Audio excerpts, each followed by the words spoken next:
up, Walt? Good. Good to see you. Good to be seen. It's been too long. Been a while. I don't know, last time I talked to you, it's been a while. When was it?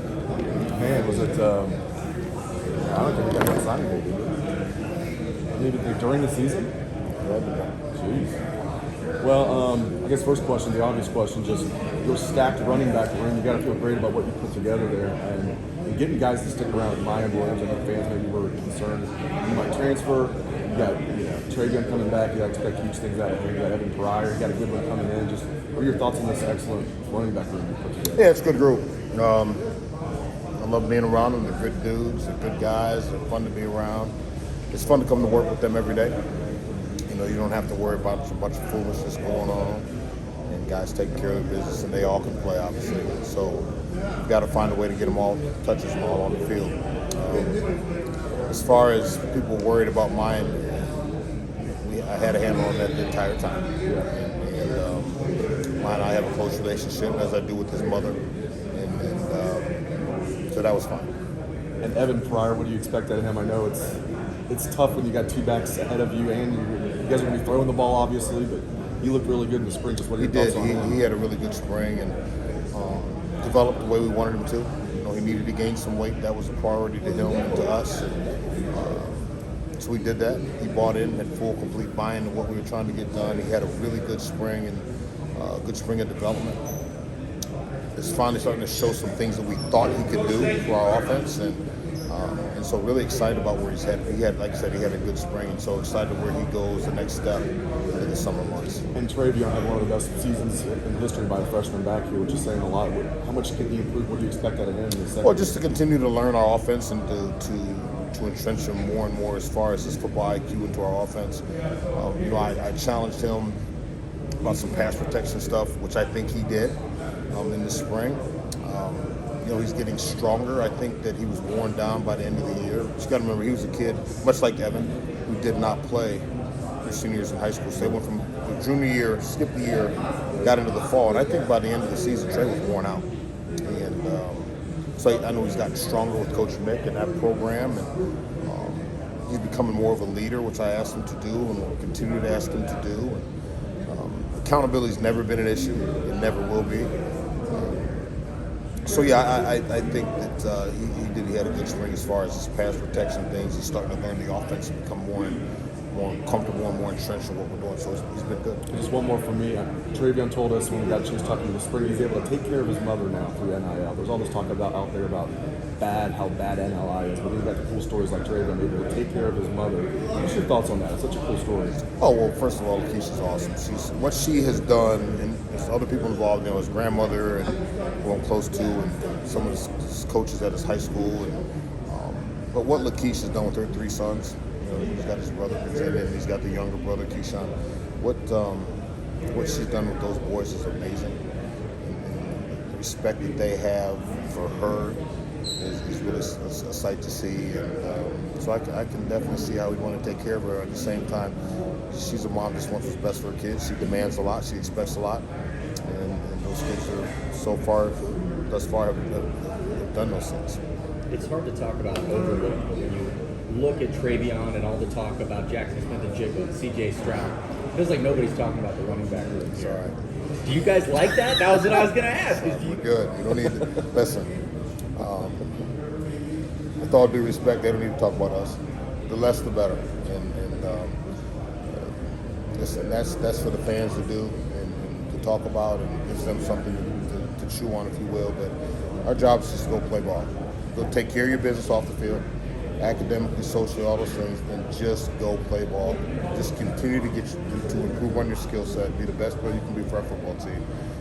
And then people will talk about you when need be. You'll be spoken about. Until then, put your head down and go to work. Because here's what I'm gonna say about people talking about you. They can flip on you just as quickly, right? We've all been there too. So don't worry about what people are saying, good or bad. Appreciate what people do and say, and keep it moving. You need a status update on Marcus Brown. Yeah, so we're still working through that, and I know Coach Day will make some announcements when need be, but But he did. He had another serious injury, and so we're just praying for him that he can continue to improve and kind of see where it goes. That's the best I can really tell you, that the construction of that. In this day and age with the transfer portal, how hard is it to manage a room like this, where you're trying to keep everybody happy, but really only one guy gets the ball every play? Yeah, it can be challenging at times, but I think it goes back to a couple things. One, it goes back to the belief system that a young man has and his family has, that you can develop their son. The kid believes that you can develop him as a player and as a man. And two, this is a very transparent program, and the brotherhood is very strong here. And so I think it's that guys kind of feel entrenched that this is family here, and so to leave is hard at times. But I also understand the court. I get it. As far as a coach, as far as coaching wise, though, it can be challenging at times because you feel like you're re-recruiting your room every week, and to some degree you are. But I think if we have, as long as there's some transparent relationships going on, and we're all on the same page as far as communicating what's going on, there's not really a lot that you can't work through.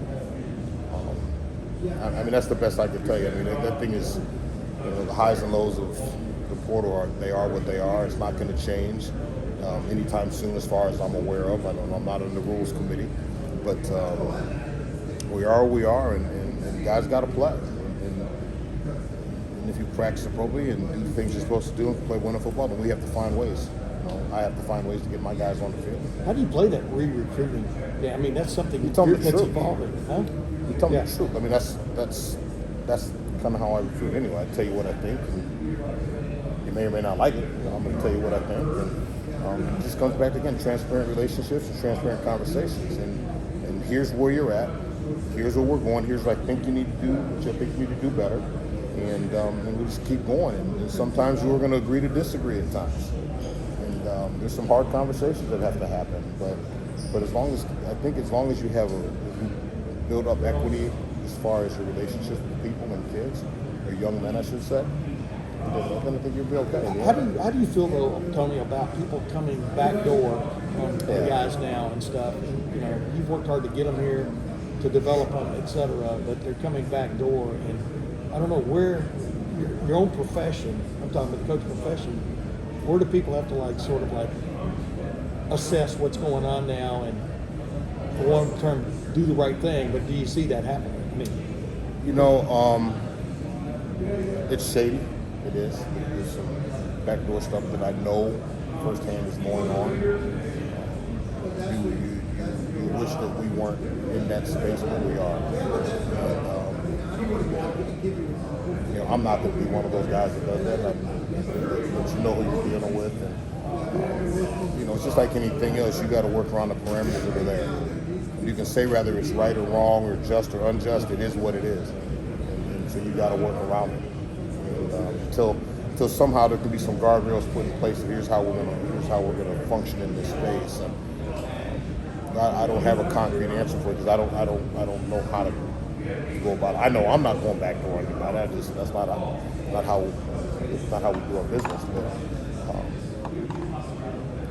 But again, it goes back to relationships. It goes back to the belief system and development of young men and players. And really, at the end of the day, that's what you're going to have to hold your hat on, in my opinion. You talked about having a little, being run down towards the end of last year, being tired of walking together. Talking about me? No. Is there, I know you said you don't worry about everybody else, but is there a chip on your shoulder for how things kind of went down the stretch last season with these guys? What do you mean? Just kind of how they did wear down. Are they ready to get back out there? Yeah, I think so. I think, but we go back. Our room was really young. Yet, Evan Pryor, Trey Henderson, the true freshman, had Mayan Williams, who again had the COVID year. By all intents and purposes, he didn't play a lot of football either. So you had a lot of young players, and so to say that I was disappointed in how the season went, I wasn't disappointed. I was disappointed that we didn't win the whole damn thing. But to be disappointed, to say, I'm disappointed how my guys play, I'm not disappointed. Do we need to get better? We sure do, absolutely. But to paint as disappointment, no, that's a stretch. Do we need to get better? Sure. Do I think that another year in the program another year of development with Coach Mick and his staff. All of those things combined, another year of just playing football and learning the offense and in the daily grind of college football at our level through 365 days a year. It's not new to them anymore. So they're going to naturally mature and get better as time goes, or we've missed, right? And so, I'm pleased with where we're going right now. We still have a lot of improvement to go. We're not anywhere we need to be, but I'm pleased with the trajectory and that we're headed, and I'm pleased with the attitude of our players that they're fully invested in buying into what we're doing. So if that answers your question. Mayan seems like one of those guys where if it looks like it's going to be a 3-yard run, it's a 5-yard run. If it's a 5-yard run, he just seems like he's so tough to tackle. Well, you got to get his big behind on the ground. I mean, the guy's only 3 feet tall, so you don't have a lot of surface area to hit, right? No, in all sincerity, Mayan's a really, really good player. The way he gets his yards are different than the way that Evan or even Trey are going to get their yards. But they have enough speed to get around you. Mayan's got to kind of run through you. But he's hard to get on the ground. And I think when you watch in the setting, running backs in the setting where they're not tackling, when it's tag off and those things, if you were to come watch a practice, and it's like, well, the guy tagged him off. Well, yeah, but you still got to get him on the ground. And he's got to just make sure that he's running vertically and not, he can't go side to side. He's got to go downhill and be going. When he gets a chance to get his pads going downhill, he's got to do that.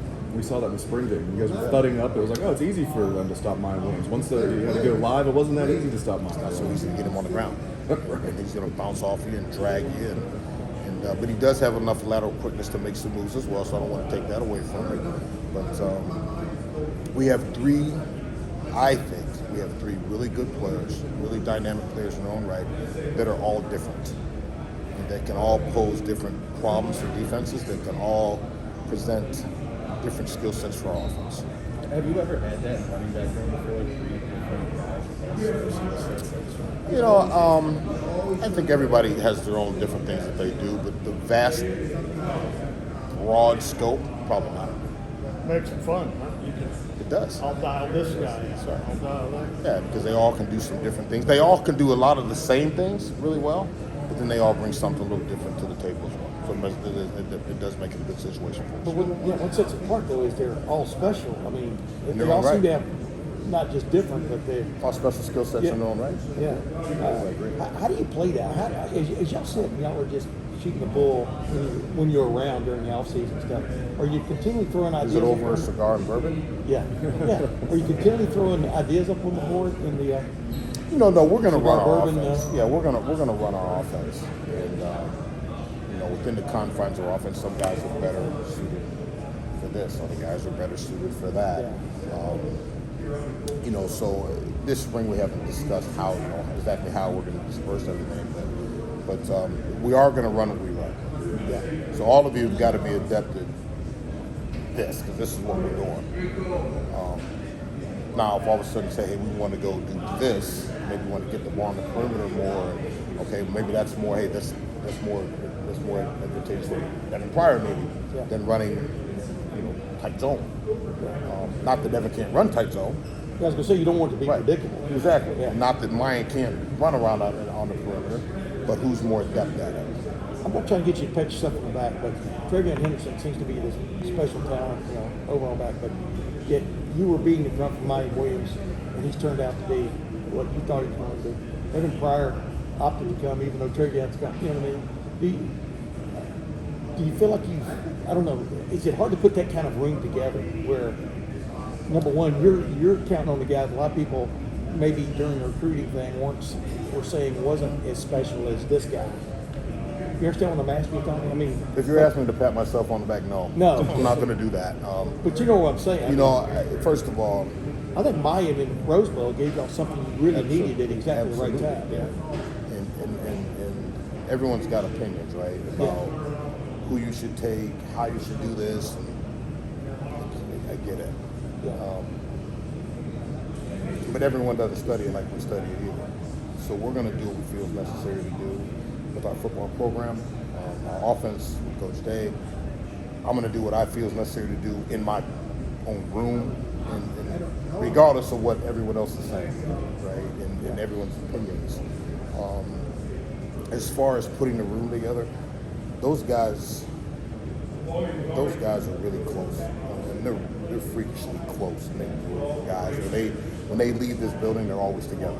And they do stuff together all the time.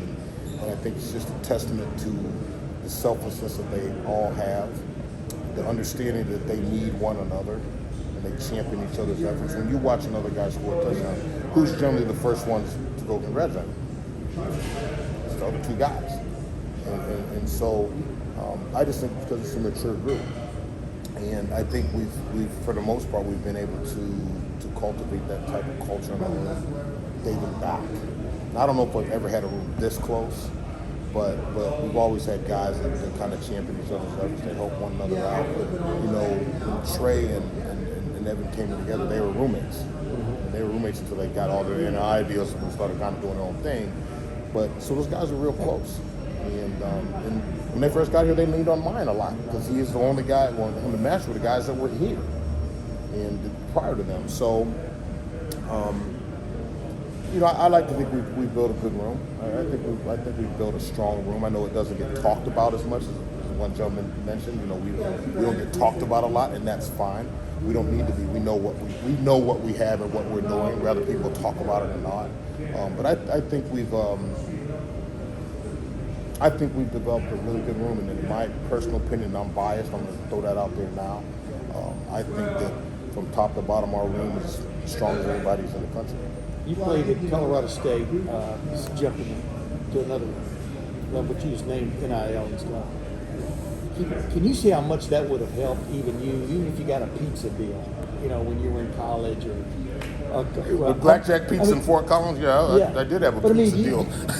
Yeah. The butter pizzas up the road. No, stop. Exactly. There's nothing in Laramie. Let's just stop. Yeah, exactly. Except it's downhill to Fort Collins, right? Exactly. But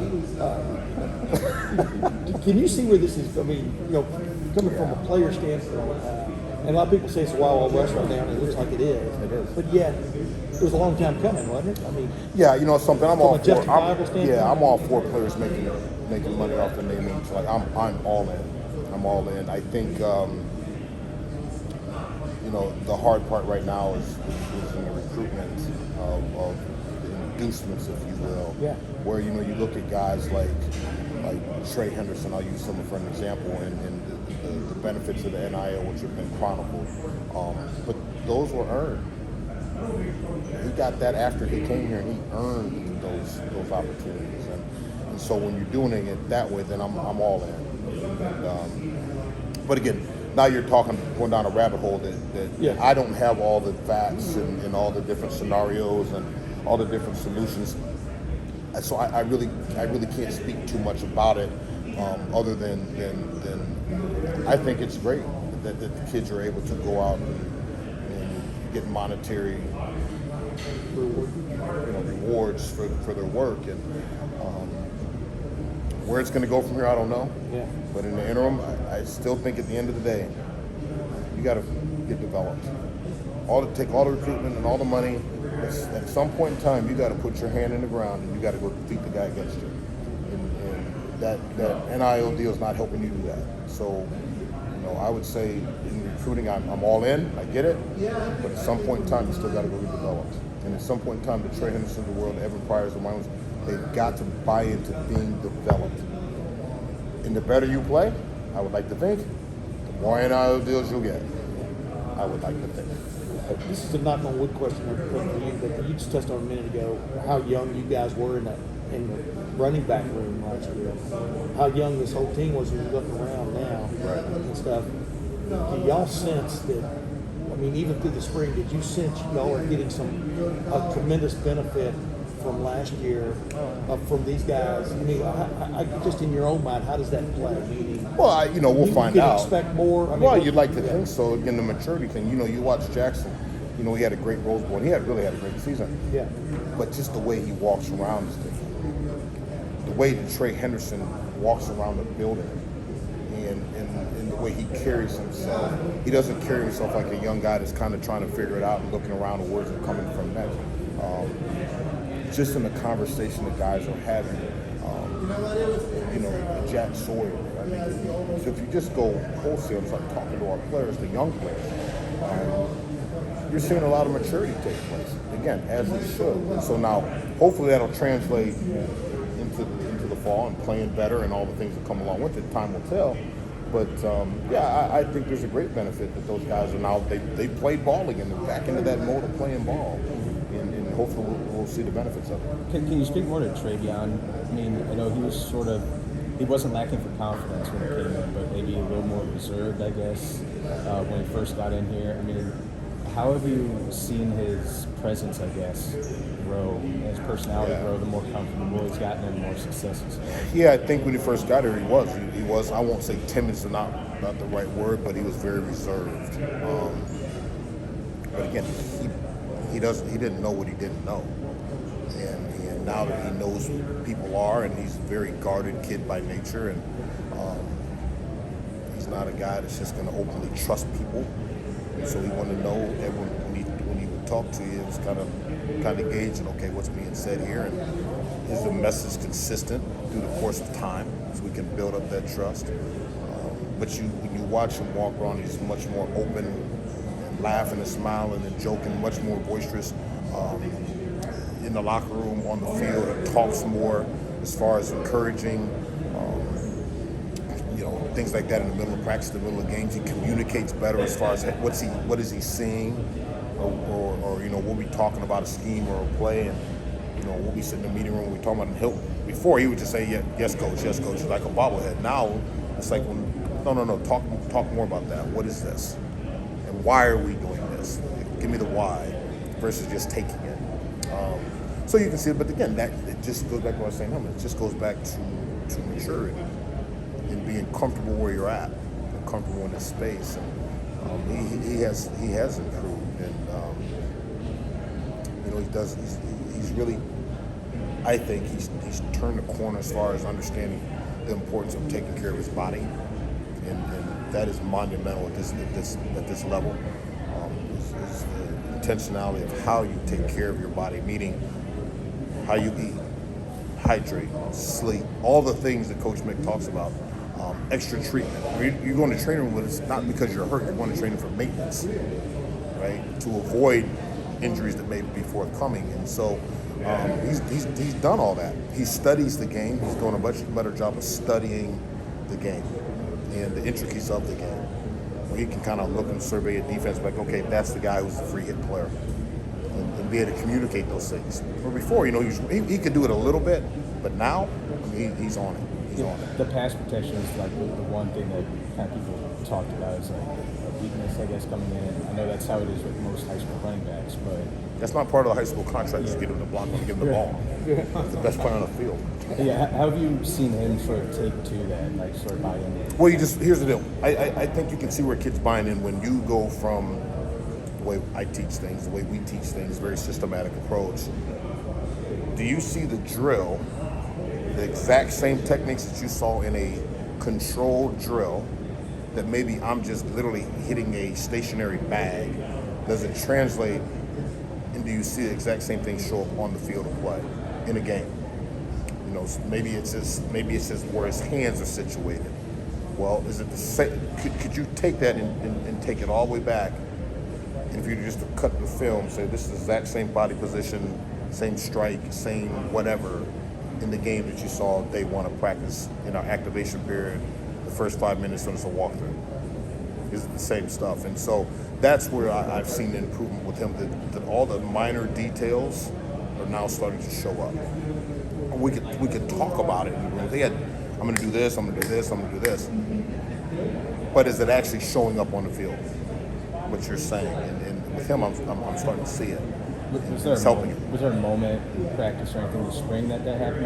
Or No, I think it was just through the course of time. And one of the things we talked about in the season then was what do we need to improve. And each guy I gave him each guy sort of bullet points of your improvement needs to be here. That was one of his. and you can see him really take to it in the month of January. And I'd be on the road, they're calling me saying, "Hey, what about this? What about this? Here, coach, watch this little video of this and that we're working on." And then all of a sudden, as we continue to daily improvement of it and work on it throughout the offseason, it just showed up in the spring. So, is that a finished product? No, but it's much improved. So hopefully, again, it will translate. We'll see it in the fall. Could you share a couple of other bullet points that you had for Travion for what you need to improve? He needs to give me some money. He's making more than I'm making. Hey, we saw your promotion. Well, it's not his promotion, but no, he knows. So it's just really just want every guy to improve to the best of their abilities in certain areas that they can help the football team. Obviously, enhance their skill set, but at the same time, within doing so, help our offense and help our football team. So they know what those are. I got my own. I got a pretty nice car too. I'm good. I'm good. Hey, Tony, I wanted to ask you this for a long time. Jim Knowles comes in with this defensive scheme that was turned out to be one of the elite defenses in the country last year, Oklahoma State and stuff. How much has that helped you guys offensively kind of resharpen the blade offensively to know the things that are being done out there? You know what I mean? Now you're facing it in practice. I mean, I guess, did you see a benefit from it through the spring? Absolutely. You know that old adage of iron sharpens iron. They got some really good players on the defense.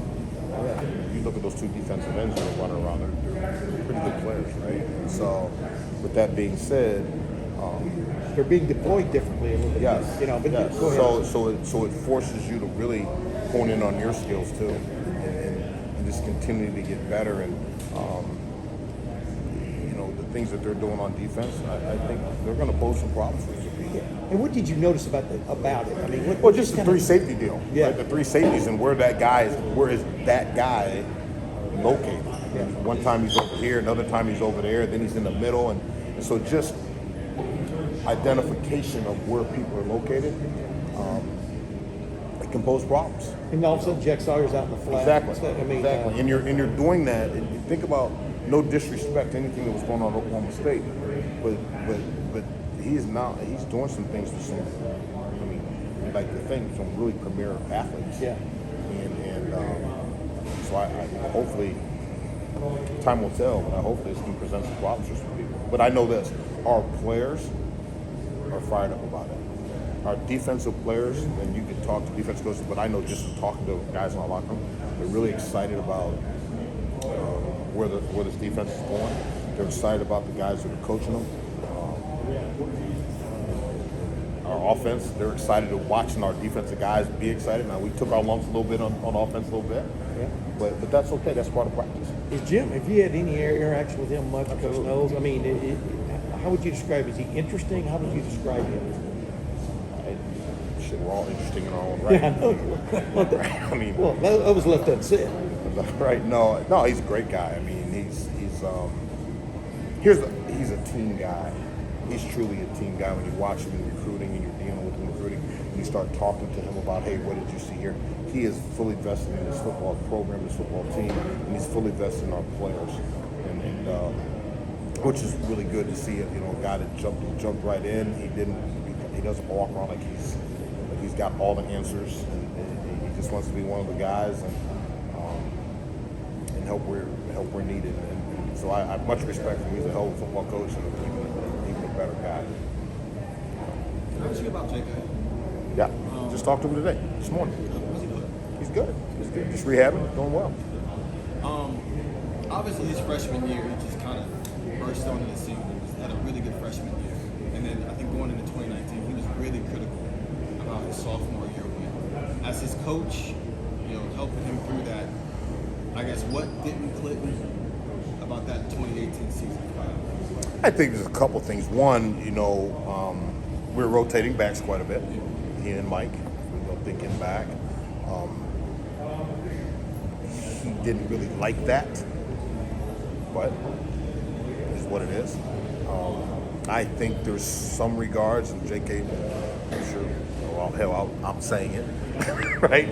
But he knows, we've talked about it. I think he started to feel himself a little bit, and kind of, in some regards, like, okay, I've arrived, and